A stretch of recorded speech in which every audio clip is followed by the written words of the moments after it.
Hozir kunlarda telefon qilib qolishadi. Bir paytlar chaqirishgan, biza hisob-kitob qilib berganmiz. Menimcha xarajat qilinadi. Menimcha siz uyingizga uskunalar olishimiz kerak desa, yo'q, qilmaganlar bor. Hozirgacha telefon qilishadi-da, yo'q isitish tizimini kimlargadir qildirishgan. Hozir jalba qilishyapti. Qishda falon minglab yoqib tashyapman, gaz 2 million, 3 millionlab gaz ketyapti. Falon millionlik energiyamiz tok ketyapti. Shuni yechimini qilib ber deyshadi. Xo'p, o'shanda biz aytamiz, o'sha paytda teplotexnik hisob-kitob qilib berganmiz edi. Sizga gaz sarflarini ko'rsatib berganimiz edi. Qildirmagan edingiz. Endi hozir bu kech nimaga? Chunki siz uyingizni remont qilib qo'ygansiz, qancha million pullar tiqib qo'ygansiz aytki. Bu pullardan voz kechishingiz to'g'ri kelsa, voz kechasiz, boshqatdan qilishga to'g'ri keladi.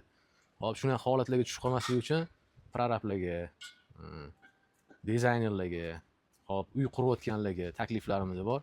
Uylar qurilayotganda birinchi to'g'ri professional ustalarga, professional hisob-kitobchilarga, proyektchilarga murojaat qilishinglarni.